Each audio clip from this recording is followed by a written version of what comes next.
नमस्ते, हेमा फाउंडेशन में स्वागत है। रसायन विज्ञान में फैराडाइज के इलेक्ट्रोलाइसिस के नियम मात्रात्मक कानून है जिनका उपयोग इलेक्ट्रोलाइटिक प्रभाव की भयावहता को व्यक्त करना है। पहला नियम कहता है कि इलेक्ट्रोड या इलेक्ट्रोलाइट इंटरफेस पर करंट द्वारा उत्पन्न होने वाले रासायनिक परिवर्तन की मात्रा उपयोग की गई बिजली की मात्रा के समानुपाती होती है, जबकि दूसरा हमें बताता है कि विभिन्न पदार्थों में बिजली की समान मात्रा से उत्पन्न रासायनिक परिवर्तनों की मात्रा उनके बराबर वजन के समानुपाती होती है। फैराडे का विद्युत चुंबकीय प्रेरणा का दूसरा नियम बताता है कि प्रेरित इलेक्ट्रोमोटिव बल का परिमाण कुंडल के साथ फ्लक्स लिंकेज के परिवर्तन की दर के बराबर है। जब भी किसी चालक को अत्यधिक चुंबकीय क्षेत्र में रखा जाता है तो विद्युत चुंबकीय बल प्रेरित हो जाता है।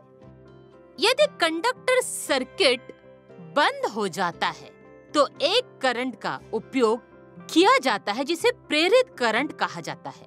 अब यहाँ पर सराहना कैसे काम करती है?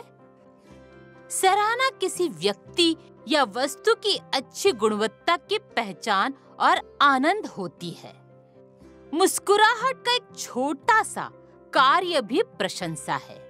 प्रशंसा की ये परिभाषा दो संस्थाओं की उपस्थिति को दर्शाती है। एक कुछ कर रहा है और दूसरा उसे पहचान रहा है। प्रकृति, सौंदर्य वे सभी चीजें हैं जिनकी हम सराहना करते हैं। हम लोगों के कार्यों की भी सराहना करते हैं। यदि कोई व्यक्ति जरूरतमंदों की मदद के लिए आगे आता है तो इस कार्य की सराहना की जानी चाहिए। जब किसी चीज या किसी व्यक्ति की सराहना की जाती है तो कृतज्ञता और खुशी की भावना परिणाम होती है। जैसा कि फैराडे के विद्युत चुंबकीय प्रेरणा के नियम में होता है, जब कंडक्टर को एक अलग चुंबकीय क्षेत्र में रखा जाता है तो इलेक्ट्रोमोटिव बल प्रेरित होता है। इसका सीधा सा अर्थ है क्षेत्र में परिवर्तन, ईएमएफ में परिवर्तन। क्षेत्र परिवर्तन के बाहरी प्रभाव ईएमएफ को परिवर्तित करते हैं।